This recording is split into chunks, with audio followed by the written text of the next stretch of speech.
Erdogan knows me personally very well. But as I said, when I criticize him, when I start to ask difficult questions about Erdogan, and said, look, you need to get out of this country, otherwise they're gonna kill you.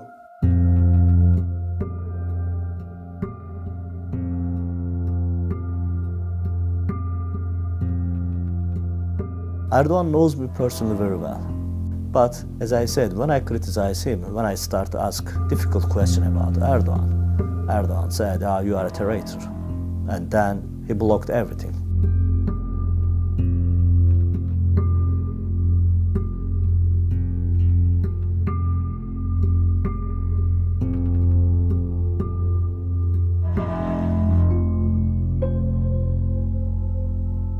One day I received a message from a good friend of mine in the police department and said, look, you need to get out of this country, otherwise they're gonna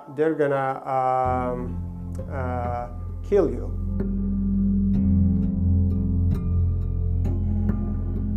And blame for terror networks, and it is better to go. I knew then intelligence agencies cooperation with ISIS, jihadists in Syria. Önümüzdeki günlere dair onları da rica ediyorum. Zaten benim konu da bununla ilgili, tartışma da bununla başladı. Madem olmadığınızı iddia ediyorsunuz, konuşmakta niye korkuyorsunuz? I'm not harassing you. This is public environment. I'm not in your property. So when Erdogan formed this party, I was very happy that finally we will get a leader that bring democracy into country, but also respect our conservative values. I hope that finally it's the time that he is going to change the constitution and bring a full-fledged democracy to Turkey and show the rest of the Muslim world, yes, we are full-fledged democracy, just like America, just like Europe. When I criticize him about the authoritarian behavior, I became target for Erdogan government. And first, they didn't invite me any plane trip or any press conference. I mean, if you try to corruption story, if you try to cover corruption story, if you try to story Erdogan didn't like it, you have two options. First, going to jail. Second one, going to exile. He sent his advisor to my university in Istanbul, where I was teaching, and put pressure on them to fire me.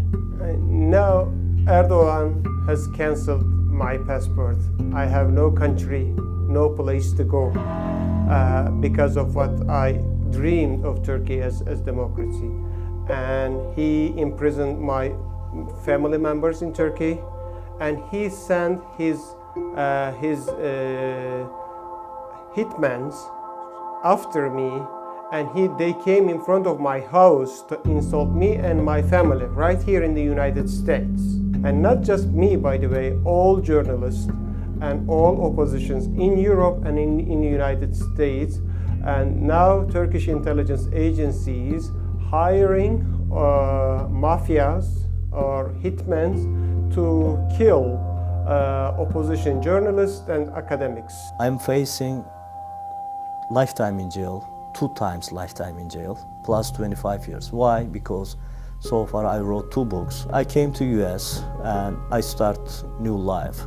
Then Turkish government revoked my passport. Not just my passport, my wife, my kids, I mean the little kids. All family we are stuck in here. Why? What's the reason? Because we criticize Erdogan, that's all. Even here, I don't have personal safety because Erdogan's bodyguard, Erdogan's triggermans, even here, chasing me, following me, and in here, even in this country, in Washington, D.C., they physically attack me.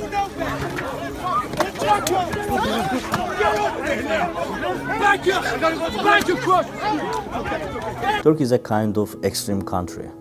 You are a journalist, you are a well-known journalist, everybody read your articles, everybody watching your TV channels, or everybody watching your TV programs. But there was a certain rule. Erdogan is a kind of politicians like this. If you are not a supporter of Erdogan, easily you became a target, easily you became a terrorist. Erdogan have a simple rule. You have to support Erdogan, and it must be non-stop.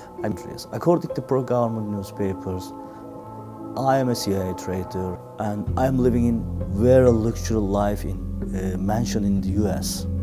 I'm living in a simple, cheap apartment. I'm doing Uber and I'm driving until morning every night. I am covering the stories daytime and I'm writing my articles. Then, as a driver, I'm driving until night or morning or weekends. I have to fight. I have to cover the stories for Turkish people, my friends, because I have lots of friends, they are in jail. I have lots of friends, they are in exile. And we have to defend democracy, we have to defend freedom of speech. We don't have a bright future, we don't have a nice future because Erdogan destroyed everything. Freedom of speech, democracy, rule of law. Erdogan destroyed everything and we don't have any room for independent guys, critical guys. And it was not the dream that I dreamed for the Islamists, but now he turned Turkey into a mafiocracy. When I was in my country, I didn't drive because my company assigned a private driver for me. I was bureau chief of, and I have private driver, but now in this country I became driver. For a long time, I even myself can't believe why I did support this guy.